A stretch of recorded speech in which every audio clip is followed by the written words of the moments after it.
الحمد لله رب العالمين، نحمده ونستعينه ونستغفره ونؤمن به ونتوكل عليه، ونعوذ بالله من شرور أنفسنا ومن سيئات أعمالنا، من يهده الله فلا مضل له ومن يضلل فلا هادي له، وأشهد أن لا إله إلا الله وحده لا شريك له، وأشهد أن نبينا محمدًا عبده ورسوله، أرسله بالهدى ودين الحق ليظهره على الدين كله ولو كره المشركون. اللهم صل على محمد وعلى آل محمد كما صليت على إبراهيم وعلى آل إبراهيم إنك حميد مجيد، وبارك على محمد وعلى آل محمد كما باركت على إبراهيم وعلى آل إبراهيم إنك حميد مجيد. فيا أيها الإخوة المؤمنون، أوصيكم وإياي أولا بتقوى الله.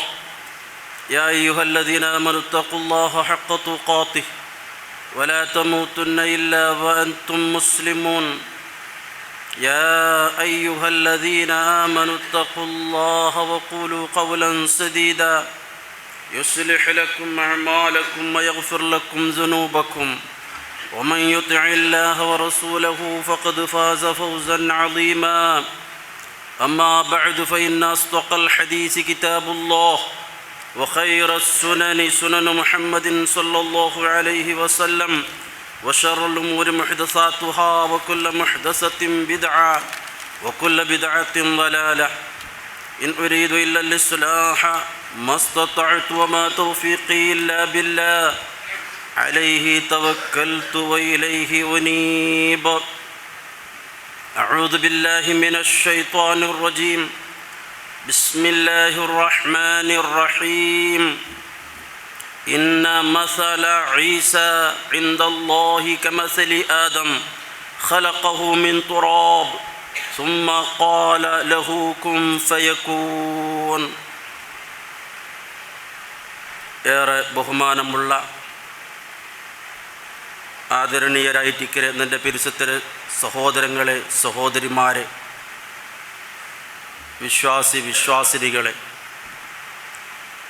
ജീവിതത്തിൻ്റെ എല്ലാ മേഖലകളിലും നമ്മുടെ സൃഷ്ടാവായിട്ടിരിക്കുന്ന പടച്ച തമ്പുരാൻ്റെ ഓരോ ആജ്ഞാനിർദ്ദേശങ്ങളും അവൻ്റെ ഓരോ വിധിവിലക്കുകളും നല്ലപോലെ കാത്തു സൂക്ഷിച്ച് അതിൽ അടിയുറച്ച് അവസാനം നിമിഷം വരെ ഇസ്തിഖാമത്തോടെ ഉറച്ചു നിന്ന് അതേ അവസ്ഥയിലായി ഈ ലോകത്തു നിന്ന് യാത്ര ചൊല്ലണുകോ ഓരോരുത്തരും നിരന്തരമായി അള്ളാഹുവോട് പ്രാർത്ഥിക്കണമെന്നും അതിനായി പരിശ്രമിക്കണമെന്നും ആദ്യമായിട്ട് എന്നോടെന്ന പോലെ നിങ്ങളെല്ലാവരെയും ഉണർത്തുകയാണ്, വസിയത്ത് ചെയ്യുകയാണ്. സഹോദരങ്ങളെ, സഹോദരിമാരെ, ഈ ഡിസംബർ മാസവുമായി ബന്ധപ്പെട്ട് അതിൻ്റെ ഒരു ദിവസത്തിൽ നാം വളരെ ആദരിക്കുന്ന ഒരു പ്രവാചകൻ ഈസാ നബി അലൈഹിസ്സലാം, യേശു ക്രിസ്തു എന്ന് വിളിക്കപ്പെടുന്ന ആ പ്രവാചകൻ്റെ ജന്മദിനവുമായി ബന്ധപ്പെട്ട് അതിനെ അനുസ്മരിച്ചും കൊണ്ട് ഇന്ന് ലോകത്ത് വലിയ ഒരു ജനവിഭാഗമുള്ള സമുദായമായ ക്രിസ്തീയ ലോകം ആചരിക്കുന്നത് നമുക്ക് കാണാം. അതുമായി ബന്ധപ്പെട്ട നാം വളരെയേറെ മനസ്സിലാക്കിയിരിക്കേണ്ട നമ്മുടെ അഖീദയുമായി, നമ്മുടെ വിശ്വാസവുമായി ബന്ധപ്പെട്ട ചില കാര്യങ്ങളാണ് എനിക്കിന്ന് നിങ്ങളെ ഉണർത്താനുള്ളത്. മഹാനായ ഈസാ നബി അലൈഹിസ്സലാം ഉലുൽ അസ്മുകളിൽപ്പെട്ട പ്രവാചക ശൃംഖലയിൽ ഏറ്റവും ശ്രേഷ്ഠരായ 5 പ്രവാചകരിൽ ഒരാളാണ് ഈസാ നബി അലൈഹിസ്സലാം. ആ മഹാനായ പ്രവാചകനെ സംബന്ധിച്ച് ലോകത്ത് 3 തരം വീക്ഷണം വെച്ച് പുലർത്തുന്നവരെ നമുക്ക് കാണാം. 3 തരത്തിലുള്ള വിശ്വാസങ്ങൾ വെച്ച് പുലർത്തുന്നവരെ നമുക്ക് കാണാം. അതിൽ ഒരു വിഭാഗം ജൂതന്മാരാണ്, യഹൂദികളാണ്. അവരുടെ വിശ്വാസം ഈസാ നബി അലൈഹിസ്സലാമിനെ സംബന്ധിച്ച് അവരുടെ കാഴ്ചപ്പാട് ഈസാ നബി അലൈഹിസ്സലാം ഒരു ജാര സന്താനമാണ് എന്നാണ്.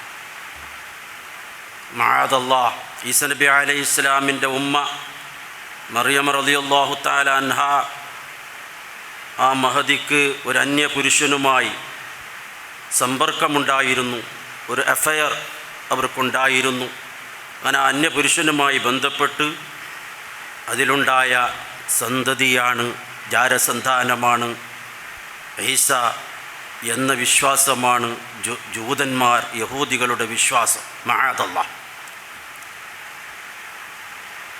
അതേപോലത്തെ ഒരു വിശ്വാസം ഇസ്ലാമിൽ നിന്ന് പുറത്തുപോയ ഖാദിയാനികൾ എന്നറിയപ്പെടുന്ന, അഹമ്മദിയ മതക്കാർ എന്നറിയപ്പെടുന്ന വിഭാഗത്തിൻ്റെ വിശ്വാസവും അതുതന്നെയാണ്. ഈസാ നബി ഈസായുടെ ഉമ്മ മറിയമ്മാക്ക് ജോസഫ് എന്ന പേരിൽ അറിയപ്പെടുന്ന ഒരാളുമായി അവിഹിത ബന്ധമുണ്ടായിരുന്നു. അതിലൂടെ ജനിച്ച ആളാണ് യേശു ക്രിസ്തു, ഈസ എന്നതാണ് അവരുടെ വിശ്വാസം. രണ്ടാമത്തെ വിഭാഗം ക്രിസ്ത്യാനികളാണ്. അവർ ഈസാ നബി അലൈഹിസ്സലാമിനെ സംബന്ധിച്ചുള്ള അവരുടെ കാഴ്ചപ്പാട് ഈസാ നബി അലൈഹിസ്സലാം ഇബ്നുല്ലാഹ്, അള്ളാഹിൻ്റെ മകനാണ്, സൺ ഓഫ് ഗോഡ് എന്നാണ്, അള്ളാഹുവിൻ്റെ പുത്രനാണ് എന്ന വിശ്വാസമാണ് ക്രിസ്ത്യാനികൾക്കുള്ളത്. മൂന്നാമത്തെ വിശ്വാസം മുസ്ലിമീങ്ങളുടെ വിശ്വാസം എന്താണ്? ഹുവ അബ്ദുല്ലാഹി വറസൂലുഹു. ഈസാ നബി അലൈഹിസ്സലാം അള്ളാഹുവിൻ്റെ അടിമയാണ്, അള്ളാഹുവിൻ്റെ റസൂലുമാണ്. ലോക മുസ്ലിമീങ്ങൾ വിശ്വസിച്ചു കൊണ്ടിരിക്കുന്നത് ഈ വിശ്വാസമാണ്. എന്ന് മാത്രമല്ല, ലോക മുസ്ലിമുകളുടെ വിശ്വാസം അതങ്ങനെ തന്നെ ആയിരിക്കണം, അതവരുടെ ഷഹാദത്തിൻ്റെ ഭാഗമാണ് എന്നും നബി സല്ലല്ലാഹു അലൈഹി വസല്ലം പറഞ്ഞു. ഷഹാദത്തിൻ്റെ ഭാഗമാണ്. ലാ ഇലാഹ ഇല്ലല്ലാഹ് മുഹമ്മദുർ റസൂലുള്ളാഹ് എന്ന ഷഹാദത്തിൻ്റെ ഭാഗമാണ്, അതിൻ്റെ പരിപൂർണതയാണ്. എന്ത്? ഈസാ നബി അലൈഹിസ്സലാം അള്ളാഹുവിൻ്റെ അടിമയാണ്, അള്ളാഹുവിൻ്റെ റസൂലാണ് എന്ന് വിശ്വസിക്കുക എന്നത്. മഹാനായ ഇമാം ബുഖാരിയൊക്കെ ഉദ്ധരിക്കുന്ന ഒരു ഹദീസിൽ കാണാം, മൻ ഷഹിദ അന്നഹു ലാ ഇലാഹ ഇല്ലല്ലാഹ് വഹ്ദഹു ലാ ശരീക ലഹു വ അന്ന മുഹമ്മദൻ അബ്ദുഹു വറസൂലുഹു. ആരെങ്കിലും ഷഹാദത്ത് പ്രഖ്യാപിച്ചാൽ ആരാധനയ്ക്ക് അർഹൻ അള്ളാഹു മാത്രമാണ്, അവന് പങ്കാളിയില്ല, സഹഭാഗിയില്ല, മുഹമ്മദ് നബി അള്ളാഹുവിൻ്റെ അബ്ദും റസൂലുമാണ് എന്ന് സാക്ഷ്യം വഹിച്ചാൽ അതിൻ്റെ ശേഷം അള്ളാഹുവിൻ്റെ റസൂൽ പറയുന്നു, വ അന്ന ഈസ അബ്ദുല്ലാഹി വറസൂലുഹു. ഈസാ നബി അലൈഹിസ്സലാം അള്ളാഹുവിൻ്റെ അടിമയാണ്, അള്ളാഹുവിൻ്റെ റസൂലാണ് എന്നും സാക്ഷ്യം വഹിച്ചാൽ, അപ്പോൾ ലാ ഇലാഹ ഇല്ലല്ലാഹ് മുഹമ്മദ് റസൂലുള്ളാഹ് എന്ന ഷഹാദത്തിൻ്റെ ഭാഗമായി അള്ളാഹുവിൻ്റെ റസൂൽ എണ്ണി അങ്ങനെ സാക്ഷ്യം വഹിച്ചാൽ, ഈസാ നബി അള്ളാഹുവിൻ്റെ അടിമയാണ്, റസൂലാണെന്ന് സാക്ഷ്യം വഹിച്ചാൽ, അദ്ഖലഹുല്ലാഹുൽ ജന്ന അലാ മാ കാന മിനൽ അമൽ, അള്ളാഹു അവനെ സ്വർഗത്തിലേക്ക് പ്രവേശിപ്പിക്കും. അവൻ്റെ അമലനുസരിച്ച്, അവൻ്റെ അമൽ നോക്കിയിട്ട് അള്ളാഹു അവൻ്റെ സ്വർഗത്തിലേക്ക് പ്രവേശിക്കും. ലാ ഇലാഹ ഇല്ലല്ലാഹ് മുഹമ്മദ് റസൂലുള്ളാഹി എന്ന കേവലം വിശ്വസിച്ചു, ഈസയ്ക്ക് എന്തോ ഒരു ദിവ്യത്വത്തിൽ പങ്കുണ്ട് എന്ന വിശ്വാസം കടന്നു വന്നാൽ അവന് സ്വർഗത്തിൽ പ്രവേശിക്കാൻ സാധ്യമല്ല.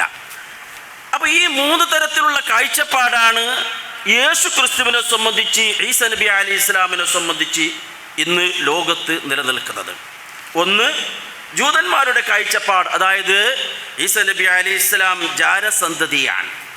ജാരസന്തതിയാണ് എന്ന അവരുടെ ആപാദനയെ, അവരുടെ ആരോപണത്തിന് അല്ലാഹു തആല ഖണ്ഡനം നൽകുന്നത്, അള്ളാഹു മറുപടി നൽകുന്നത് മറിയമ്മക്ക് ജനിച്ച ആ കുട്ടിയിലൂടെയാണ്, നവജാത ശിശുവിലൂടെയാണ്. അതെങ്ങനെയാണ്? നവജാത ശിശുവിനെ കൊണ്ട് അല്ലാഹു തആല സംസാരിപ്പിക്കുന്നു.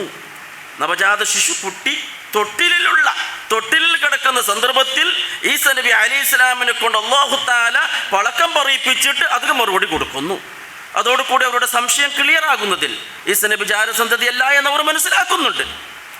അപ്പോൾ ഈസ നബി അലൈഹിസ്സലാമിനെ തൻ്റെ മാതാവ് മറിയമ്മ റളിയല്ലാഹു തആല അൻഹ പ്രസവിച്ച് ആ കുഞ്ഞിനെ കൊണ്ട് കയ്യിൽ പിടിച്ചിട്ട് തൻ്റെ ജനാംഗത്തിലേക്ക് അവർ വരുന്ന ഒരു രംഗമുണ്ട്. ഖുർആൻ അത് വിവരിക്കുന്നുണ്ട് സൂറത്ത് മറിയമിൽ. അത് വലിയൊരു സംഭവമാണ്. അപ്പം ആ സൂറത്ത് മറിയമിൽ വിശദീകരിക്കുന്നുണ്ട് അല്ലാഹു തആല ഈ കുഞ്ഞുമായിട്ട് തൻ്റെ ജനാംഗത്തിലേക്ക് ആര് വരുന്നുണ്ട്? ഉമ്മ മറിയമ്മ റളിയല്ലാഹു അൻഹ. വല്ലാത്ത പ്രയാസത്തോടെ എൻ്റെ സമുദായം ഇത് എങ്ങനെ അംഗീകരിക്കും, എന്തൊക്കെയായിരിക്കും പറയുക എന്നൊക്കെ വല്ലാത്ത വേദനയോടെ അവിടെ കരന്ന് വരുമ്പോൾ ആ ജനങ്ങൾ അവരോട് ചോദിക്കുന്നു, മറിയമേ എന്ത് പണിയാ നീ ചെയ്തത്? മറിയമേ നീ എന്ത് പണിയാണ് നീ ചെയ്തത്? നിന്റെ അബ്ബ ഹാറൂൻ എത്ര നല്ലൊരു മനുഷ്യനായിരുന്നു. നിന്റെ അബ്ബ നല്ല ഒരാളായിരുന്നല്ലോ, കെട്ടവനായിരുന്നില്ലല്ലോ നിന്റെ അബ്ബ ഹാറൂൻ. നിന്റെ ഉമ്മ ഹന്ന എത്ര നല്ല സജ്ജന സ്ത്രീ ആയിരുന്നു. നിന്റെ ഉമ്മ ഹന്ന ഒരിക്കലും ഒരു ദുശ്ശീലയായിരുന്നില്ല. നീ ഇപ്പോൾ ദുശ്ശീലയല്ലേ ആയിപ്പോയത്? എന്ത് പണിയാ മറിയമേ നീ ചെയ്തത് എന്നൊക്കെ ചോദിക്കുമ്പോൾ മറിയം റളിയല്ലാഹു തആല അൻഹ തൻ്റെ കുഞ്ഞിലേക്ക് ഇങ്ങനെ ഇശാറ ചെയ്തിട്ട് ഇതാ എന്നോട് ചോദിക്കേണ്ട, ഈ കുഞ്ഞിനോട് നിങ്ങൾ ചോദിക്കും എന്ന് പറയുന്നുണ്ട്. പരിശുദ്ധ ഖുർആനാണ്, സൂറത്ത് മറിയമിൽ അത് കാണാം. ഫഅശാറത്തിലൈ ആ കുഞ്ഞിലേക്ക് ഇശാറ ചെയ്തും കൊണ്ട് അവർ പറഞ്ഞപ്പോൾ അവർ പിന്നെ ചോദിക്കുന്നു, കൈഫ നുകല്ലിമു മൻ കാന ഫിൽ മഹ്ദി സബിയ. മറിയമേ തൊട്ടിലുള്ള കുഞ്ഞിനോട് നമ്മൾ സംസാരിച്ച് എന്താ നമ്മൾ എന്തെങ്കിലും വിവരദോഷികളാണോ? തൊട്ടിൽ കിടക്കുന്ന ഒരു നവജാത ശിശു എങ്ങനെയാണ് ഞങ്ങൾ ആ കുട്ടിയോട് ചോദിക്കുന്നത് എന്ന് ഇവർ ചോദിക്കുമ്പോൾ അവിടെ നിന്ന് മഹാനായ ഈസ നബി അലൈഹിസ്സലാം തൊട്ടിലിൽ കിടന്ന് സംസാരിക്കുന്നത് പരിശുദ്ധ ഖുർആനിൽ കാണാം. ഖാല ഇന്നി അബ്ദുല്ലാഹ് ആതാനിയൽ കിതാബ وجعلني نبيا وجعلني مباركا أينما كنت وأوصاني بالصلاة والزكاة ما دمت حيا وبرا بوالدتي. പരിശുദ്ധ ഖുർആനിൽ കാണാം, ഇന്നി അബ്ദുല്ലാഹ്, ഞാൻ അല്ലാഹുവിന്റെ ദാസനാണ്. ആരാ പറയുന്നത്? കുട്ടിയാണ്, തൊട്ടിൽ കിടക്കുന്ന കുഞ്ഞ്. പ്രസവിച്ചവിടുന്ന് ആ കുഞ്ഞുമായി വന്നപ്പോൾ ആ കുഞ്ഞ് സംസാരിക്കുകയാണ്. ഇന്നി അബ്ദുല്ലാഹ്, ഞാൻ അള്ളാഹിൻ്റെ അടിമയാണ്. അള്ളാഹു എനിക്ക് ഗ്രന്ഥം തന്നിട്ടുണ്ട്, അള്ളാഹു എന്നെ നബിയാക്കിയിട്ടുണ്ട് എന്ന് പറഞ്ഞാൽ എനിക്കുള്ള ഗ്രന്ഥം തരാൻ പോകുന്നു, എന്നെ നബിയാക്കാൻ പോകുന്നു. എന്നെ അള്ളാഹു അനുഗ്രഹീതനാക്കിയിരിക്കുന്നു. എന്നോട് നിസ്കരിക്കാൻ സക്കാത്ത് നൽകാൻ കൽപ്പിച്ചിട്ടുണ്ട്. എൻ്റെ ഉമ്മാക്ക്, എൻ്റെ പിരിച്ചപ്പെട്ട, എൻ്റെ പ്രിയപ്പെട്ട, എൻ്റെ കണ്ണിലുണ്ണിയായതായിരിക്കുന്ന എൻ്റെ കണ്ണിൻ്റെ കുളിർമയായ ഉമ്മാക്ക് നന്മ ചെയ്യാൻ എന്നോട് കൽപ്പിച്ചിട്ടുണ്ട്, അള്ളാഹു കൽപ്പിച്ചിട്ടുണ്ട്. നോക്കണം, എൻ്റെ സാധാരണ ഉമ്മാക്കും അബ്ബാക്കും നന്മ ചെയ്യണം, അങ്ങനെയാണല്ലോ പറയുന്നത്. ഉമ്മ മാതാപിതാക്കൾ. ഇവിടെ ഈസാ നബി പറഞ്ഞെന്താണ്? എൻ്റെ ഉമ്മ എന്ന് മാത്രമാണ്, കാരണം എനിക്ക് പിതാവില്ല. ഇത് തൊട്ടിലിൽ കിടന്ന് കുഞ്ഞിനെ കൊണ്ട് അള്ളാഹു സംസാരിപ്പിച്ചിട്ട് അവരുടെ ഈ ആരോപണങ്ങൾക്ക് മറുപടി പറയിപ്പിക്കുകയാണ് അവിടെ ചെയ്യുന്നത്. അപ്പോൾ അവിടെ കൂടി ജനങ്ങൾക്കൊക്കെ മനസ്സിലായി ഇതൊരു അത്ഭുതമാണ്, അസാധാരണമായ ജനനമാണ്. മറിയമ്മ ഒരിക്കലും ദുശ്ശീലയല്ല, കെട്ടവളല്ല എന്നവർക്ക് അപ്പോൾ ബോധ്യമായി. പിന്നീട് രണ്ടാമത്തെ വിഭാഗമാണ് നമുക്ക് മനസ്സിലാക്കാനുള്ളത്, അത് ക്രിസ്ത്യാനികളാണ്. അവരുടെ വാദം എന്താണ്? ഇബ്നുല്ലാഹ്, അല്ലാഹുവിൻ്റെ പുത്രനാണ് എന്നാണ്. അള്ളാഹുവിൻ്റെ പുത്രനാണ് എന്ന് പറഞ്ഞുകൊണ്ട് യേശുവിനെയാണ് അവർ ആരാധിക്കുന്നത്. യേശു ക്രിസ്തു, ജീസസ് ക്രൈസ്റ്റിനെയാണ് അവർ ആരാധിക്കുന്നത്. യേശു ക്രിസ്തുവിനോട് അവർ പ്രാർത്ഥിക്കുന്നു. കാരണം ആ യേശു ക്രിസ്തുവിന് അവർ ദിവ്യത്വം കൽപ്പിക്കുകയാണ് ചെയ്യുന്നത്. അതിന് അവർ പറയുന്ന പ്രധാനമായ 3 ന്യായങ്ങളുണ്ട്. അത് നാം മനസ്സിലാക്കണം. എന്തുകൊണ്ട് അവർ ജീസസ് ക്രിസ്തുവിന് അവർ ദിവ്യത്വം കൽപ്പിക്കുന്നു? അതിന് 3 ന്യായങ്ങളാണ് അവർ പറയുന്നത്. അതിൽ ഒന്നാമത്തത് ഈസ നബി അലൈഹിസ്സലാമിൻ്റെ അസാധാരണമായ ജനനമാണ്. പവാട സദൃശമായിട്ടുള്ള അദ്ദേഹത്തിൻ്റെ ജനനം, പവാട സദൃശമായിട്ടുള്ള ജനനം എന്ന് പറഞ്ഞാൽ പിതാവില്ലാതെ അദ്ദേഹം ജനിച്ചു. ഇത് അവരുടെ ഒരു കാരണമാണ്. അദ്ദേഹത്തിൽ ദിവ്യത്വത്തിൻ്റെ അംശമുണ്ട് എന്നതിന് ഒരു കാരണമായി അവർ പറയുന്നത് അതാണ്. രണ്ടാമത്തത് അമാനുഷികമായ ദൃഷ്ടാന്തങ്ങൾ എന്ന് പറഞ്ഞാൽ ഈസ നബി അലൈഹി ഇസ്ലാമിൻ്റെ കയ്യിൽ ഒരുപാട് അത്ഭുതങ്ങൾ ഉണ്ടായിട്ടുണ്ട്. അമാനുഷികമായ ദൃഷ്ടാന്തങ്ങൾ എന്ന് പറഞ്ഞാൽ അള്ളാഹു ചെയ്യേണ്ട, അള്ളാഹു മാത്രം ചെയ്യുന്ന, അള്ളാഹുവിന് മാത്രം ചെയ്യാൻ കഴിയുന്ന ദൃഷ്ടാന്തങ്ങൾ ഈസ നബി അലൈഹി ഇസ്ലാമിൻ്റെ കയ്യിലൂടെ ഉണ്ടായിട്ടുണ്ട്. അതുകൊണ്ട് അതും ഈസ നബി അലൈഹി ഇസ്ലാമിന് ദിവ്യത്വത്തിൻ്റെ അംശമുണ്ട് എന്നതിന് തെളിവാണ് എന്നവർ പറയുന്നുണ്ട്. മൂന്നാമത്തവരുടെ ന്യായം, ഈസ നബി അലൈഹി ഇസ്ലാമിനെ കുരിശിൽ തറച്ച് കൊല്ലപ്പെട്ടു. അതിൻ്റെ ശേഷം ഈസ നബി അലൈഹി ഇസ്ലാമിനെ ആകാശത്തിലേക്ക് ഉയർത്തി. മനസ്സിലാക്കണം. ഇങ്ങനെ 3 കാരണങ്ങൾ വെച്ചുകൊണ്ടാണ് അവര് ഈസ നബി അലൈഹി ഇസ്ലാമിൽ ദിവ്യത്വത്തിൻ്റെ അംശമുണ്ട്, അദ്ദേഹം ദൈവത്തിൻ്റെ മകനാണ് എന്നും ദൈവമാണ് എന്നും, അങ്ങനെ ഒരേ സമയത്ത് അവർ ഏകദൈവ വിശ്വാസമുണ്ട് അവർക്ക്. ആ ഏകദൈവ വിശ്വാസം എന്ന് പറയുന്നത് 3 രൂപങ്ങളുള്ള, 3 ഭാവങ്ങളുള്ള ഒരു ദൈവമാണ് എന്ന ഒരു വിചിത്രമായിട്ടുള്ള ദേവപരികൽപ്പനയാണ്, ദൈവ സങ്കല്പമാണ് അവർക്കുള്ളതെന്ന് നാം മനസ്സിലാക്കണം. ഇതിനെയും പരിശുദ്ധ ഖുർആൻ ഖണ്ഡിക്കുന്നു. അതും നാം മനസ്സിലാക്കണം. ഒന്നാമതവരുടെ വാദം എന്താണ്? അസാധാരണമായ നിലക്കുള്ള ജനനം. അതെ, ഈസ നബി അലൈഹി ഇസ്ലാമിൻ്റെ ജനനം അസാധാരണമായ നിലക്കുള്ളതാണ്. അതിനെ ഖുർആൻ നിഷേധിക്കുന്നില്ല. ഖുർആൻ അത് അംഗീകരിക്കുന്നു. അസാധാരണമായ നിലക്കുള്ള ജനനം തന്നെയാണ്. ഒരു പിതാവില്ലാതെ, ഒരു പുരുഷ സമ്പർക്കമില്ലാതെയുള്ള ജനനമായിരുന്നു ഈസാ നബി അലൈഹി ഇസ്ലാമിൻ്റെത്. പക്ഷേ അത് ദിവ്യത്വത്തിന്, അദ്ദേഹത്തിന് എന്തെങ്കിലും ദൈവികമായ അംശമുണ്ട് എന്ന് സങ്കല്പിക്കുന്നതിന് അതൊരിക്കലും കാരണമാകുന്നില്ല.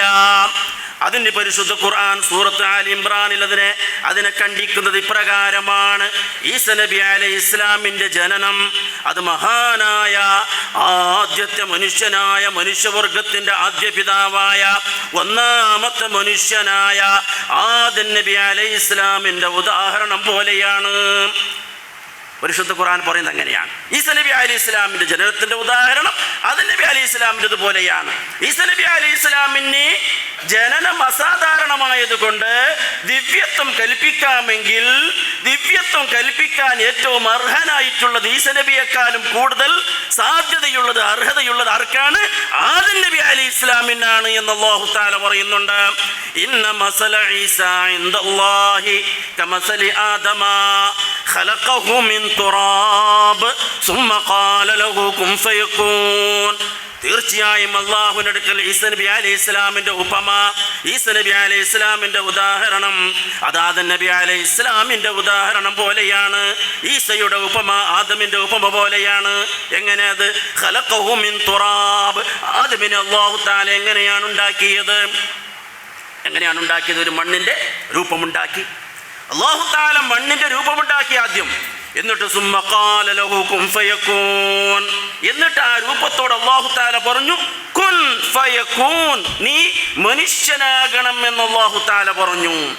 മനുഷ്യനാകണമെന്ന് പറഞ്ഞപ്പോൾ അത് മനുഷ്യനായി തീർന്നു.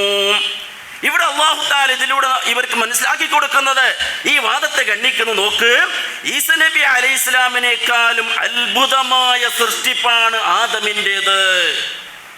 കാരണം ആദം നബി അലൈഹി ഇസ്ലാമിൻ്റെ ഉണ്ടാകലിൽ അവിടെ ഒരു സ്ത്രീയോ പുരുഷനോ ഇല്ല. നേരെ മറിച്ച് ഈസ നബി അലൈഹി ഇസ്ലാമിൻ്റെ ജനനത്തിൽ ഒരു സ്ത്രീയുണ്ട്, ഒരു ഉമ്മയുണ്ട്, ഒരു മാതയുണ്ട്. എന്നാൽ ആദം നബി അലൈഹി ഇസ്ലാമിൻ്റെ ഉണ്ടാകലിൽ അവിടെ സ്ത്രീയോ പുരുഷനോ ഇല്ല. അപ്പൊ അതിൻ്റെ പേരിൽ ഒരു ദിവ്യത്വം കൽപ്പിക്കാമെങ്കിൽ അത് ആദം നബിക്കല്ലേ ദിവ്യത്വം കൽപ്പിക്കേണ്ടത്? എന്നാൽ ആദം നബി അലൈഹി ഇസ്ലാം ദൈവപുത്രനാണ് എന്ന് ക്രിസ്ത്യാനികൾ പോലും പറയുന്നില്ല. ക്രിസ്ത്യാനികൾ പോലും അത് അംഗീകരിക്കുന്നില്ല.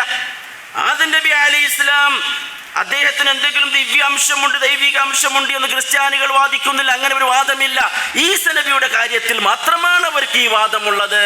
അപ്പൊ ആ വാദം ശരിയല്ല എന്ന് അല്ലാഹു തആല ഈ ആയത്തിലൂടെ ഖണ്ഡിക്കുകയാണ് ചെയ്യുന്നത്. രണ്ടാമത്തത്, ഈസ നബി അലൈഹി ഇസ്ലാമിന്റെ കയ്യിൽ ഒരുപാട് അമാനുഷികമായ ദൃഷ്ടാന്തങ്ങൾ ഉണ്ടായിട്ടുണ്ട്. പരിശുദ്ധ ഖുർആനിൽ കാണാം. ഈസ നബി അലൈഹിസ്സലാം അദ്ദേഹം പ്രവാചകനായി അവരിലേക്ക് ചെല്ലുന്ന സന്ദർഭത്തിൽ അവരോട് പറയുന്ന കാര്യം അല്ലാഹു തആല മുൻകൂട്ടി തന്നെ മറിയമ റളിയല്ലാഹു തആല അൻഹാക്ക് അറിയിച്ചു കൊടുക്കുന്ന ഭാഗം സൂറത്ത് ആൽ ഇംറാനിൽ കാണാം. വറസൂലൻ ഇലാ ബനി ഇസ്രായീല അന്നി ഖദ് ജിഅ്തുകും ബിആയത്തിൻ മിർ റബ്ബിക്കും. അന്നി അഖ്ലുഖു ലക്കും മിനത്ത്-തീനി കഹൈഅത്തി-ത്വയ്രി ഫഅൻഫുഖു ഫീഹി ഫയകൂനു തയ്റൻ ബിഇദ്നില്ലാഹ്. ഈസാ നബി അലൈഹിസ്സലാം ജനങ്ങളെ ഇസ്ലാമിലേക്ക് ക്ഷണിക്കാൻ, അവരെ തൗഹീദിലേക്ക് ക്ഷണിക്കാൻ തൻ്റെ ജനങ്ങളുടെ മുമ്പിലേക്ക് ചെന്നിട്ട് പറയുന്നു, നോക്ക്, ഞാൻ എൻ്റെ റബ്ബിൻ്റെ ദൃഷ്ടാന്തവുമായിട്ടാണ് നിങ്ങളുടെ അടുക്കലേക്ക് വന്നിരിക്കുന്നത്. ഏതാണ് ആ ദൃഷ്ടാന്തം? ഞാനിങ്ങനെ പക്ഷിയുടെ രൂപമുണ്ടാക്കുന്നു, പക്ഷിയുടെ ആകൃതിയിൽ ഞാനൊരു മണ്ണിൻ്റെ കളിമണ്ണ് കൊണ്ട് ഞാനൊരു രൂപമുണ്ടാക്കുന്നു. പക്ഷിയുടെ ആകൃതിയിൽ, പക്ഷി അതിൻ്റെ ഒരു ആകൃതിയിൽ കളിമണ്ണ് രൂപത്തിൽ ഞാൻ എന്താക്കുന്നുണ്ട്, ഒരു മാതൃക, ഒരു മോഡൽ ഞാൻ ഉണ്ടാക്കുന്നുണ്ട്. എന്നിട്ട് ഫഅൻഫുഖു ഫീ, അതിൽ ഞാൻ ഊതും, ഫയകൂനു തയ്റൻ ബിഇദ്നില്ലാഹ്, അത് പക്ഷിയായി മാറുന്നു. എങ്ങനെ? അല്ലാഹുവിൻ്റെ അനുവാദത്തോടെ, അല്ലാഹുവിൻ്റെ അനുമതിയോടെ അത് പക്ഷിയായി മാറുന്നു. വഉബ്രിഉൽ അക്മഹ വൽ അബ്റസ, അതേപോലെ തന്നെ ജനിക്കുമ്പോൾ തന്നെ, ಹುಟ್ಟುമ്പോൾ തന്നെ കുരുടനായി, കണ്ണിന് കാഴ്ചയില്ലാതെയായി ജനിക്കുന്നവരുടെ കണ്ണിന് കാഴ്ച ഞാൻ നൽകുന്നു. അതേപോലെ കുഷ്ഠരോഗികൾ, പാണ്ഡുരോഗികൾ, അവരുടെ രോഗം ഞാൻ സുഖപ്പെടുത്തുന്നു. വഹ്യിൽ മൗത, മരിച്ചു പോയവരെ ഞാൻ ജീവിപ്പിക്കുന്നു. ബിഇദ്നില്ലാഹ്, അല്ലാഹുവിൻ്റെ അനുവാദത്തോടെ. വഉനബ്ബിഉകും ബിമാ തഅകുലൂന വമാ തദ്ഖിറൂന ഫീ ബുയൂതികും, നിങ്ങളുടെ വീടുകളിൽ നിങ്ങൾ എന്തൊക്കെ തിന്നുന്നുവോ, എന്തൊക്കെ നിങ്ങൾ സൂക്ഷിച്ചു വെക്കുന്നുവോ, ഇതൊക്കെ ഞാൻ നിങ്ങൾക്ക് പറഞ്ഞു തരുന്നുണ്ട്. ഇന്ന ഫീ ദാലിക ലആയത്തുൻ ലക്കും ഇൻ കുൻതും മുഅ്മിനീൻ, ഇത് നിങ്ങൾക്കൊരു നിദർശനമാണ്, ഇതൊരു ദൃഷ്ടാന്തമാണ് നിങ്ങൾ ഈമാനുള്ളവരാണെങ്കിൽ. ഇത് എന്തിനാണ് ഈസാ നബി അലൈഹിസ്സലാം ഈ ദൃഷ്ടാന്തവുമായി വന്നത്? അവർക്ക് തൗഹീദ് പഠിപ്പിക്കാനാണ്. എന്നിട്ട് ഈസാ നബി അലൈഹിസ്സലാം അവരോട് പറയുന്നത്, നോക്ക്, ഇത്രയെല്ലാം കഴിവുകളുള്ള ആ പടച്ച തമ്പുരാനെയാണ് നിങ്ങൾ ആരാധിക്കേണ്ടത്. റബ്ബി വ റബ്ബക്കും, എന്റെയും നിങ്ങളുടെയും റബ്ബായ അല്ലാഹുവിനെ നിങ്ങൾ ആരാധിക്കണം. നേരെ മറിച്ച് ഇന്നഹു മൻ യുശ്രിക് ബില്ലാഹ്, അല്ലാഹുവിൽ ആരെങ്കിലും പങ്കു ചേർക്കുകയാണെങ്കിൽ ഫഖദ് ഹറമല്ലാഹു അലൈഹിൽ ജന്ന, അവന് സ്വർഗം ഹറാമായി തീർന്നു. സ്വർഗം അവന് ഹറാമാണ് ശിർക്ക് ചെയ്താൽ. അള്ളാഹുവിൻ്റെ ആരാധനയിൽ ആർക്കെങ്കിലും പങ്ക് നൽകിയാൽ, സഹഭാഗിത്വം നൽകിയാൽ, ഭാഗീദാരനാക്കിയാൽ അവന് സ്വർഗം ഹറാമാണ് എന്ന് ഈസാ നബി അലൈഹിസ്സലാം അവരോട് പ്രബോധനം ചെയ്യുകയാണ്. അപ്പോൾ എൻ്റെ പ്രിയമുള്ള സഹോദരങ്ങൾ, ഇവിടെ നാം മനസ്സിലാക്കണം, ഇവിടെ ഒരുപാട് തെറ്റിദ്ധാരണകളുണ്ട്. ഇവിടെ അല്ലാഹു തആല ക്രിസ്ത്യാനികളുടെ ആരോപണം, ഇതിലൂടെ അവർ ദിവ്യത്വം സങ്കല്പിക്കുന്നതിന് ഈ ആയത്തിലൂടെ ഖണ്ഡിക്കുകയാണ് ചെയ്യുന്നത്. തഫ്സീറിന്റെ പണ്ഡിതന്മാർ, മഹാനായ ഇമാം ഫഖ്റുദ്ദീൻ റാസി റഹിമഹുല്ലാ, മഹാനായ ഖുർത്തുബി റഹിമഹുല്ലാ, മഹാനായ ബൈളാവി റഹിമഹുല്ലാ, അവരൊക്കെ ഇവിടെ വ്യാഖ്യാനം നൽകിയത് കാണാം. അല്ലാഹു തആല ബിഇദ്നില്ലാ എന്നിവിടെ ആവർത്തിച്ചത് എന്തെങ്കിലും ദൈവത്തിന് ഒരു അംശം അദ്ദേഹത്തിൽ ഉണ്ട് എന്ന ആ തോന്നൽ, ആ സംശയം പോലും വന്നു പോകാതിരിക്കാൻ, അതിനെ ഉയർത്താൻ വേണ്ടിയാണ് ആവർത്തിച്ച് അല്ലാഹു പറഞ്ഞത് ബിഇദ്നില്ലാ എന്ന് പറഞ്ഞാൽ അതിൻ്റെ ഉദ്ദേശം എന്താണ്? ഈസാ നബി അലൈഹിസ്സലാമിന് അങ്ങനെ മരിച്ചവരെ ജീവിപ്പിക്കാനുള്ള കഴിവുണ്ടായിരുന്നു എന്നാണോ? കുഷ്ഠരോഗികളെയും പാണ്ഡുരോഗികളെയും സുഖപ്പെടുത്താനുള്ള കഴിവുണ്ടായിരുന്നു എന്നാണോ? അല്ല, അങ്ങനെയുള്ള കഴിവുണ്ടായിരുന്നില്ല. കഴിവ് അല്ലാഹുവിനാണ് ഉണ്ടായിരുന്നത്. ഇത് മനസ്സിലാക്കുന്നിടത്താണ് ക്രിസ്ത്യാനികൾക്കുണ്ടായതുപോലത്തെ ഒരു അബദ്ധം നമ്മുടെ മുസ്ലിമീങ്ങളുടെ ഇടയിൽപ്പെട്ട ഒരു വിഭാഗം ആളുകൾക്ക്, സമസ്തക്കാർക്കുണ്ടായതും ഇവിടെയാണ്. എത്ര കൃത്യമായ നിലക്കാണ് ഇവിടെ മുഫസ്സിറുകൾ അതിനെ വ്യാഖ്യാനിച്ച് നമുക്ക് പറഞ്ഞു തന്നിട്ടുള്ളത്. എല്ലാവരും അംഗീകരിക്കുന്ന ഗ്രന്ഥമല്ലേ മഹാനായ ഇമാം ഫഖ്റുദ്ദീൻ റാസിയുടെ റാസി എന്ന ഗ്രന്ഥം. അതേപോലെ തന്നെ ഖുർത്തുബി, ബൈളാവി അതിൽ വളരെ വ്യക്തമായ നിലക്ക് അവർ പറഞ്ഞു, ഈസാ നബി അലൈഹിസ്സലാമിന് മരിച്ചവരെ ജീവിപ്പിക്കാനുള്ള കഴിവ് അല്ലാഹു കൊടുത്തിട്ടില്ല. രോഗികളെ ശിഫയാക്കാനുള്ള കഴിവ് അല്ലാഹു കൊടുത്തിട്ടില്ല. പിന്നെ കഴിവ് ആരുടേതാണ്? അല്ലാഹുവിൻ്റെതാണ്. പിന്നെ ഇവരുടെ കയ്യിലൂടെ അല്ലാഹു വെളിവാക്കിയത് മാത്രമാണ്. അത് മുഅ്ജിസത്താണ്. ഇതിനെയാണ് മുഅ്ജിസത്ത് എന്ന് പറയുന്നത്. അമാനുഷികമായ സംഭവങ്ങൾ എന്ന് പറഞ്ഞാൽ, അമാനുഷികം എന്ന് പറഞ്ഞാൽ അസാധാരണമാണ്, മറ്റുള്ളവർക്ക് അത് ചെയ്യാൻ കഴിയില്ല. പ്രവാചകന്മാർക്ക് മാത്രം കഴിയുന്ന കാര്യമാണ്. മറ്റുള്ളവർക്ക് അതിനെ തോൽപ്പിക്കാനോ പരാജയപ്പെടുത്താനോ അതുപോലെ കൊണ്ടുവരാൻ കഴിയില്ല. പ്രവാചകന്മാർക്ക് അല്ലാഹു അത് കൊടുക്കുന്നു. എന്തിനു വേണ്ടി? ഞങ്ങൾ പ്രവാചകന്മാരാണ്, അല്ലാഹുവിൻ്റെ ദൂതന്മാരാണ് എന്ന് സമർത്ഥിക്കാൻ വേണ്ടി അവരുടെ കയ്യിൽ കൊടുക്കുന്ന ഖുർആനാണ്, അതേപോലെ ദൃഷ്ടാന്തമാണ്. എന്നല്ലാതെ അല്ലാഹു തആല ഈസാ നബി അലൈഹിസ്സലാമിന് മരിച്ചവരെ ജീവിപ്പിക്കാനുള്ള കഴിവങ്ങ് കൊടുത്തിട്ടില്ല. രോഗികളെ ശിഫയാക്കാനുള്ള കഴിവ് കൊടുത്തിട്ടില്ല. റസൂലുള്ളാഹി സ്വല്ലല്ലാഹു അലൈഹി വസല്ലം സഹാബത്തിന് രോഗികളെ സന്ദർശിക്കുന്ന സന്ദർഭത്തിൽ പ്രാർത്ഥിക്കാനുള്ള പ്രാർത്ഥന പഠിപ്പിച്ചിട്ടുണ്ട്. എന്തെന്ന്? അല്ലാഹുമ്മ ശ്ഫി അൻത ശാഫി. സഹാബത്തിന് പഠിപ്പിച്ചത് എങ്ങനെയാണ്? അല്ലാഹുമ്മ ശ്ഫി അൻത ശാഫി, അല്ലാഹുവേ നീയാണ് ശിഫയാക്കുന്നവൻ അല്ലേ? അദ്ഹിബൽ ബഅസ റബ്ബന്നാസ്, അദ്ഹിബൽ ബഅസ റബ്ബന്നാസ് ഫശ്ഫി അൻത ശാഫി ലാ ശിഫാഅ ഇല്ലാ ശിഫാഉക്. നിന്റെ ശിഫയല്ലാതെ വേറെ ശിഫയില്ല അല്ലാഹ്, നിന്റെ ശിഫയല്ലാതെ വേറെ ശിഫയില്ല അല്ലാഹ്. ശിഫയാക്കുന്നവൻ നീ മാത്രമാണ്, നീ മാത്രമാണ്. ഇത് അല്ലാഹു തആല ഈ കഴിവ് വേറെ ആർക്കും കൊടുത്തിട്ടില്ല. മരിച്ചവരെ ജീവിപ്പിക്കാനുള്ള കഴിവ് അല്ലാഹുവിന് മാത്രമാണ്. ഈസാ നബി അലൈഹിസ്സലാം എങ്ങനെ ജീവിപ്പിച്ചു?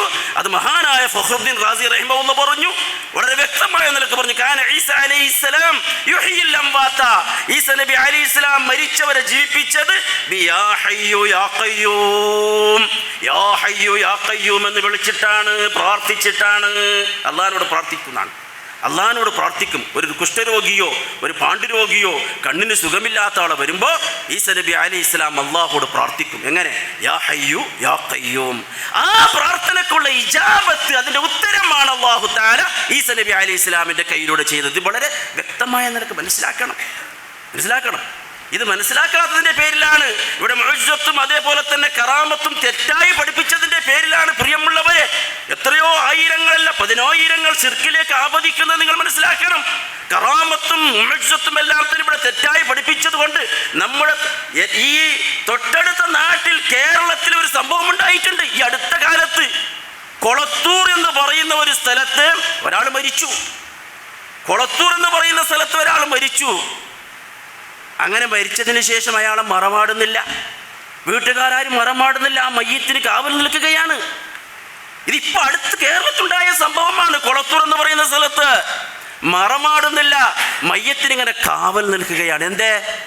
അവരങ്ങനെ മനസ്സിലാക്കി ഒരുപാട് കള്ളക്കറാമത്തുകൾ നമ്മുടെ ഷെയ്ഖ് മരിച്ച ആളെ ജീവിപ്പിച്ചിട്ടുണ്ട്, അല്ലെങ്കിൽ മരിച്ചുപോയ ആൾ ജീവിപ്പിച്ചിട്ടുണ്ട് എന്നൊക്കെ പറഞ്ഞും കൂടെ ഒരുപാട് കറാമത്തുകൾ പ്രചരിച്ചപ്പോൾ ഇതാ ഇയാളും ഒരു നല്ല മഹാനാണ്, ഇയാൾ മരിക്കൂല, ഇയാൾ ജീവിക്കും എന്നൊക്കെ പറഞ്ഞും കൂടെ മയ്യത്തിനെ മറമാടാതെ മയ്യത്തിന് കാത്തിരുന്നു. നാളെ ജീവിക്കും എന്നവർ വിശ്വസിച്ചു. അങ്ങനെ പിറ്റേന്നാൾ കാത്തു. ഇല്ല, മരിച്ച ആൾ പിന്നെ ജീവിക്കുന്ന കാണുന്നില്ല. രണ്ടാമത്തെ ദിവസം കാത്തു, ഇല്ല, ജീവിക്കുന്നില്ല. മൂന്നാമതായി പിന്നെ നോക്കുമ്പോൾ നാറാൻ തുടങ്ങി, കെട്ട വാസന വരാൻ തുടങ്ങി. മനസ്സിലായില്ലേ? അടുത്തുള്ളവർക്കൊക്കെ ബുദ്ധിമുട്ടായി. ഇതെന്താണ് ഇപ്പം ഇങ്ങനത്തെ നാറ്റം? നോക്കുമ്പോഴാണ് കുറച്ച് ഒരു വീട്ടുകാരിങ്ങനെ ഒരു മയ്യത്തിനിങ്ങനെ കാവലിരിക്കുന്നത്. ആകെ ജീർണിച്ച് പശുക്കളൊക്കെ വന്ന് കൃമികളൊക്കെ വന്ന് ആകെ കെട്ടി ചീഞ്ഞളിഞ്ഞ് പോയിട്ടുണ്ട്. പിന്നെ പോലീസ് ഡിപ്പാർട്ട്മെൻറ്റിലൊക്കെ അറിയിച്ചിട്ട് അവരൊക്കെ വന്നിട്ടാണ് ഇതിനെ കൊഴിച്ചു മൂടിയത്. എന്താ ഇങ്ങനെ സംഭവിച്ചത്? മുഅ്ജിസത്തിനെയും കറാമത്തിനെയും തെറ്റായ നിലക്ക് പഠിപ്പിച്ചു കൊടുത്തു. അമ്പിയാക്കന്മാർക്ക് അങ്ങനെ കഴിവ് കൊടുത്തുണ്ട് എന്നവർ വാദിച്ചു, ജനങ്ങളുടെ മുമ്പിൽ അങ്ങനെ പറഞ്ഞു കൊടുത്തു. ഔലിയാക്കൾക്ക് അല്ലാഹ് കഴിവ് കൊടുത്തിട്ടുണ്ട്, ആ കഴിവിനെ മുൻനിർത്തിയിട്ടാണ് ഞങ്ങൾ ചോദിക്കുന്നത് എന്നവർ ജനങ്ങൾക്ക് പഠിപ്പിച്ചു കൊടുത്തു. അങ്ങനെയാണ് ഇവിടെ മരിച്ചുപോയവരോട് സഹായത്തേട്ടമുണ്ടായത്. മനസ്സിലാക്കണം. ഇത് ശരിയായ നിലയ്ക്ക് ഇവിടെ പണ്ഡിതന്മാർ നമുക്ക് മനസ്സിലാക്കി തന്നതുപോലെ മനസ്സിലാക്കിയാൽ, അതായത് അല്ലാഹു തആല അങ്ങനെ അമ്പിയാക്കൾക്കോ ഔലിയാക്കൾക്കോ കഴിവ് കൊടുത്തിട്ടില്ല. കഴിവ് അല്ലാഹുവിൻ്റെതാണ്. ഈസാ നബി അലൈഹിസ്സലാം മരിച്ചവരെ ജീവിപ്പിച്ചത് അല്ലാഹ് ഈസാ നബി അലൈഹിസ്സലാമിന് അങ്ങനെ കഴിവ് കൊടുത്തതല്ല. ഈസാ നബി അല്ലാഹുവോട് പ്രാർത്ഥിച്ചു, ആ പ്രാർത്ഥനയ്ക്കുള്ള ഉത്തരമാണ്. രോഗികളെ ശിഫയാക്കിയത് ഈസാ നബിയുടെ കഴിവ് കൊണ്ടല്ല, അല്ലാഹുവിൻ്റെ കഴിവ് കൊണ്ട് അല്ലാഹ് ശിഫയാക്കിയതാണ്. പക്ഷേ ഈസാ നബി അലൈഹിസ്സലാം അല്ലാഹുവോട് പ്രാർത്ഥിച്ചതാണ്. എത്ര വ്യക്തമായ നിലക്കാണ് ഖുർആൻ വ്യാഖ്യാതാക്കൾ ഇതിനെ നമുക്ക് മനസ്സിലാക്കി തരുന്നത്. ഇങ്ങനെ മനസ്സിലാക്കുന്നിടത്ത് വന്ന അബദ്ധമാണ് ക്രിസ്ത്യാനികൾക്കും ഉണ്ടായത്. അവരും ഈ നിലക്ക് അവർ മനസ്സിലാക്കി. എൻ്റെ പ്രിയമുള്ള സഹോദരങ്ങളെ, അതുകൊണ്ട് നാം കാര്യബോധമുള്ളവരാകണം. അഖീദയെ ബാധിക്കുന്ന വിഷയമാണ്. ശരിയായ നിലക്ക് മുഅ്ജിസത്ത് എന്താണ്, കറാമത്ത് എന്താണ്, അതിനെ സംബന്ധിച്ച് നമുക്ക് നല്ല അവബോധമുണ്ടാകണം. അല്ലാഹു സുബ്ഹാനഹു വ തആല മുസ്ലിം ഉമ്മത്തിന് ശരിയായ മാർഗദർശനം നൽകി അനുഗ്രഹിക്കുമാറാകട്ടെ. അഖൂലു ഖൗലി ഹാദാ അസ്തഗ്ഫിറുല്ലാഹൽ അസീം ലി വലക്കും വഅസ്തഗ്ഫിഹി അന്നി വഅൻകും വഅൻ ജമീഇൽ മുസ്ലിമീന വൽ മുഅ്മിനീന അജ്മഈൻ ഫസ്തഗ്ഫിറൂഹു ഇന്നഹു ഹുവൽ ഗഫൂറുർ റഹീം.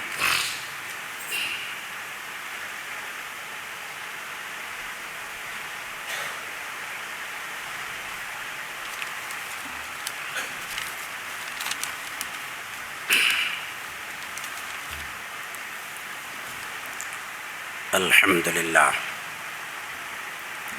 الحمد لله رب العالمين والصلاة والسلام على أشرف الأنبياء والمرسلين نبينا وإمامنا وقدوتنا محمد بن عبد الله المبعوث رحمة للعالمين وعلى آله وأهل بيته وأصحابه ومن تبعهم بإحسان إلى يوم الدين أما بعد فيا أيها الناس اتقوا الله سبحانه وتعالى في السر والعلن وكونوا مع الصادقين. ഏറെ ബഹുമാനമുള്ള ആദരണീയരായ സഹോദരങ്ങളെ സഹോദരിമാരെ, ഒരിക്കൽ കൂടി അള്ളാഹുവിനെ സൂക്ഷിച്ച് ജീവിക്കണമെന്ന് എല്ലാവരെയും ഉണർത്തുകയാണ്. ഈസാ നബി അലൈഹി ഇസ്ലാമിനെ സംബന്ധിച്ചുള്ള വിശ്വാസധാരകൾ എന്തൊക്കെയാണ്, ലോക മുസ്ലിമീങ്ങൾ എങ്ങനെയാണ് വിശ്വസിക്കേണ്ടത് തുടങ്ങിയ കാര്യങ്ങൾ നാം മനസ്സിലാക്കി കഴിഞ്ഞു. ഇനി ക്രിസ്മസുമായി ബന്ധപ്പെട്ട ഒന്ന് രണ്ട് കാര്യങ്ങളാണ് നമുക്കറിയാനുള്ളത്. നമുക്കറിയാം, ഡിസംബർ 25 ക്രിസ്തീയ ലോകം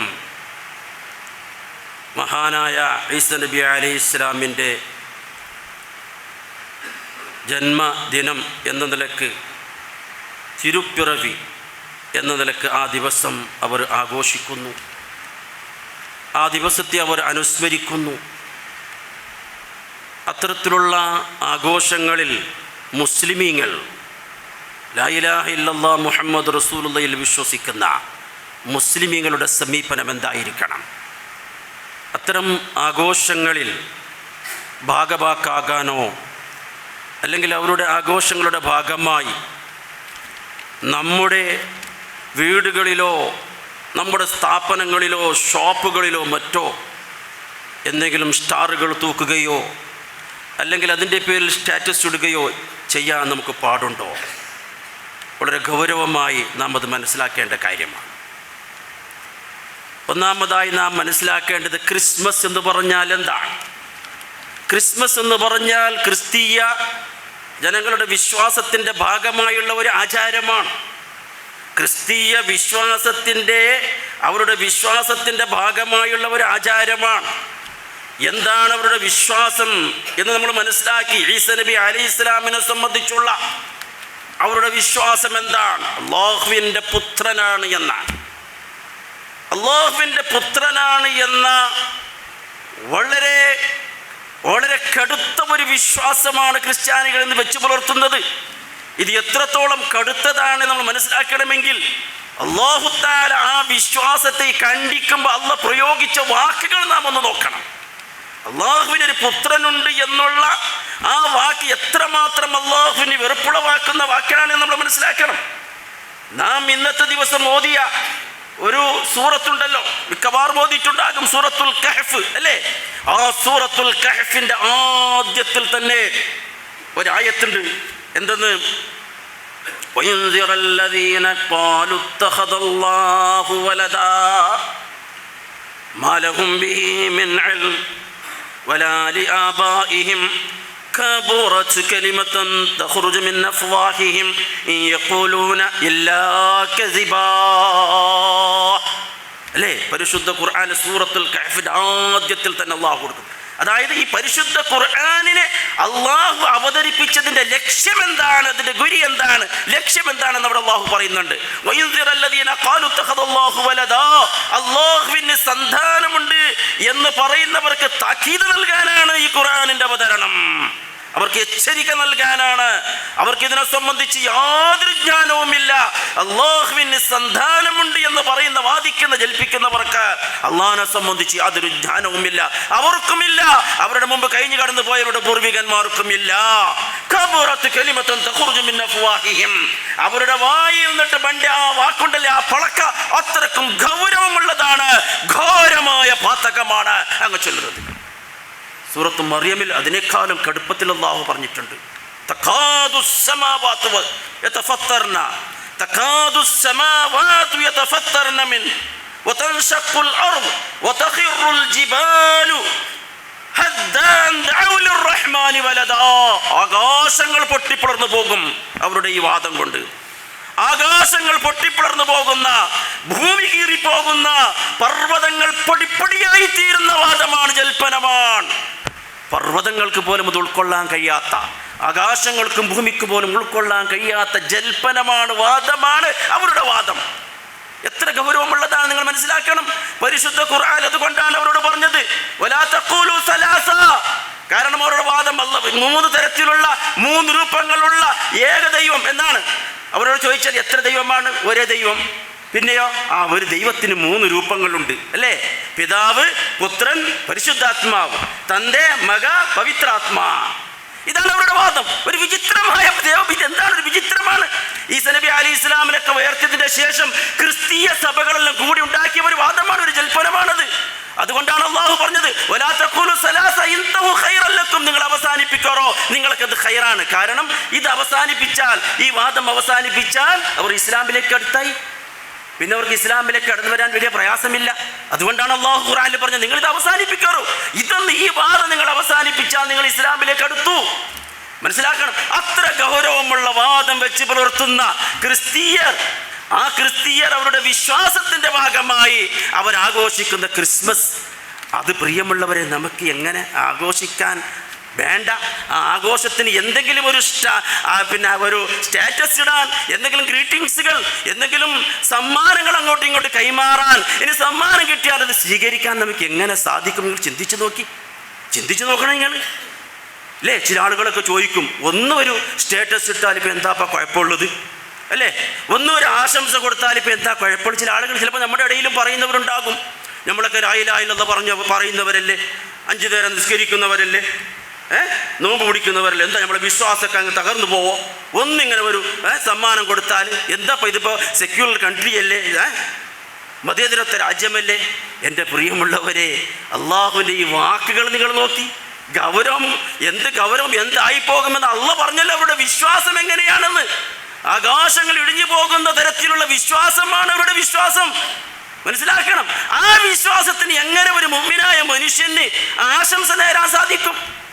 എങ്ങനെ സമ്മാനങ്ങൾ കൊടുക്കാനോ സ്വീകരിക്കാനോ സാധിക്കും? ചിന്തിച്ചു നോക്കി. ഇന്ന് മുസ്ലിങ്ങളുടെ അവസ്ഥ വളരെ ഖേദകരമാണ്. ഒരു 5-6 വർഷം മുമ്പ് മുസ്ലിങ്ങളുടെ വീടുകളൊന്നും അങ്ങനെ അത്ര ഈ ക്രിസ്മസ് ആഘോഷിക്കുന്നത് കാണാമായിരുന്നില്ല. ഇപ്പം അങ്ങനെയല്ല. ഇപ്പം മുസ്ലിങ്ങളുടെ വീടുകളിൽ സ്റ്റാറുകൾ, ക്രിസ്മസിന്റെ സ്റ്റാറുകൾ കെട്ടിത്തൂക്കുന്നത് കാണാം. ക്രിസ്മസ് കേക്കുകൾ മുറിക്കുന്നത് കാണാം. ആശംസകൾ കൈമാറുന്നത് കാണാം. ഗ്രീറ്റിംഗ്സുകൾ അങ്ങോട്ടും ഇങ്ങോട്ടും കൊടുക്കുന്നത് കാണാം. ഉണ്ണിയേശു എന്ന് പറഞ്ഞുകൊണ്ട് പുൽക്കൂടുകൾ വീട്ടിന്റെ മുമ്പിൽ ഉണ്ടാക്കുന്നത് കാണാം. ലാ ഹൗല വലാ ഖുവത ഇല്ലാ ബില്ലാഹ്. എൻ്റെ പ്രിയമുള്ളവർ, എങ്ങനെ ഒരു ഈമാനുള്ള ഒരു മുഅ്മിൻ അത് സാധിക്കും? നിങ്ങൾ ചിന്തിച്ചു നോക്കി.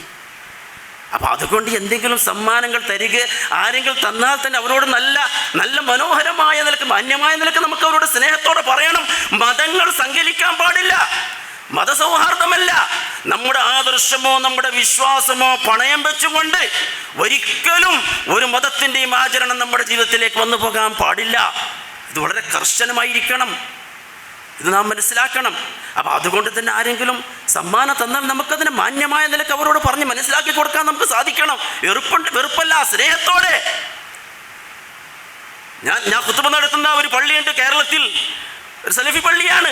അവിടെ കഴിഞ്ഞ വർഷം അതിൻ്റെ അടുത്ത് ചർച്ചുണ്ട്. പാതിരിയും അതേപോലെ തന്നെ ചർച്ചുമായി ബന്ധപ്പെട്ട അതിൻ്റെ കമ്മിറ്റിക്കാർ, ഭാരവാഹികൾ, പ്രസിഡന്റ്, സെക്രട്ടറി ഒക്കെ വന്നു സമ്മാനവുമായിട്ട് പള്ളിയിലേക്ക്.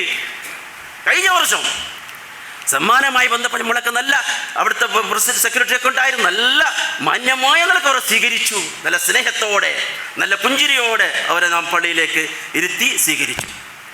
അപ്പോൾ ആ പാതിരി ഒരു സമ്മാനം ഇങ്ങനെ കൈമാറുകയാണ്. ഇത് നമ്മളുടെ മതസൗഹാർദ്ദത്തിൻ്റെ ഭാഗമാണ്. നമ്മ മതസൗഹാർദ്ദത്തിൻ്റെ ഭാഗമാക്കി നീ ഇതൊന്ന് സ്വീകരിച്ചു വെക്കൂ. ആ സമയത്ത് സെക്രട്ടറി നല്ല മനോഹരമായ നിലക്ക് പറഞ്ഞ ഒരു വാക്കുണ്ട്. ನೋಡಿ, ನನ್ನ ಒಂದು ಮಾತನ್ನು ನೀವು ಕೇಳಿ, ನಾವು ನಮ್ಮ ಪ್ರವಾದಿಯಾದ ಮುಹಮ್ಮದ್ ಪೈಗಂಬರರವರ ಜನ್ಮದಿನಾಚರಣೆಯನ್ನು ಆಚರಿಸುವುದಾಗಲಿ, ಆ ಜನ್ಮದಿನಾಚರಣೆಯ ಹೆಸರಲ್ಲಿ ಯಾರಾದರೂ ಸಮ್ಮಾನವನ್ನು ಉಡುಗೊರೆಯನ್ನು ಕೊಟ್ಟರೆ ಅದನ್ನು ನಾವು ಸ್ವೀಕರಿಸುವುದೋ ಇಲ್ಲ. ಕಾರಣ ನಮ್ಮ ಧರ್ಮಶಾಸ್ತ್ರ ನಮಗೆ ಅದಕ್ಕೆ ಅನುಮತಿ ಕೊಡುವುದಿಲ್ಲ. ನಮ್ಮ ಧರ್ಮಶಾಸ್ತ್ರ ಅದಕ್ಕೆ ಅನುಮತಿ ಕೊಡುವುದಿಲ್ಲ. ನಮ್ಮ ಪ್ರವಾದಿಯವರು ಅದನ್ನು ಅನುಮತಿಸಲಿಲ್ಲ. ಹಾಗಾದರೆ ಅದೇ ರೀತಿ ನಾವು ಕಾಣುವ ಮತ್ತೊಂದು ಪ್ರವಾದಿಯವರಾಗಿರುವ ಯೇಸು ಕ್ರಿಸ್ತುವಿನ ಜನ್ಮದಿನಾಚರಣೆಯ ಹೆಸರಿನಲ್ಲಿ ಯಾರಾದರೂ ಉಡುಗೊರೆಯನ್ನು ಸಮ್ಮಾನವನ್ನು ಕೊಟ್ಟರೆ ನಾವು സ്വീകരിಸುವುದಾದರೂ ಹೇಗೆ? എത്ര നല്ല വാക്കാണ് നിങ്ങൾക്ക് മനസ്സിലായിട്ടുണ്ടാകും. കന്നഡത്തിലാണ് അവർ വന്നത് സംസാരിച്ചത്. ഇത്ര നല്ല മാന്യമായ സ്നേഹത്തോടു കൂടി പറയുമ്പോൾ ആ പാതിരിക്ക് മനസ്സിലായി, ആ ചർച്ചിൻ്റെ കമ്മിറ്റിക്കാർക്ക് മനസ്സിലായി, ആകെയാ ನಿಮ್ಮ ಪ್ರವಾದಿ ಹೆಸರು ನೀವು ಜನ್ಮದಿನಾಚರಣೆಯನ್ನು ಅದರ ಹೆಸರಲ್ಲಿ ಉಡುಗೊರೆಯನ್ನು ನೀವು ಸ್ವೀകരിಸುವುದಿಲ್ಲಲ್ಲ എന്ന് നല്ല സ്നേഹത്തോടു കൂടി പറഞ്ഞപ്പോൾ അവർ ആ കൊണ്ടുവന്ന സമ്മാനം അതേ നിലക്ക് അവർ കൊണ്ടുപോയി. ഇതായിരിക്കണം പ്രിയമുള്ളവരെ, നമുക്കൊരിക്കലും നമ്മുടെ ആദർശം, നമ്മുടെ വിശ്വാസം പണയം വെച്ചുകൊണ്ടുള്ള ഒരു ആചാരവും നമ്മുടെ ജീവിതത്തിൽ വന്നു പോകാൻ പാടില്ല. നാം ഇത്തരത്തിലുള്ള കാര്യങ്ങൾ വളരെ നല്ല നിലക്ക് നാം ജനങ്ങളുടെ ബോധവൽക്കരണം നടത്തണം.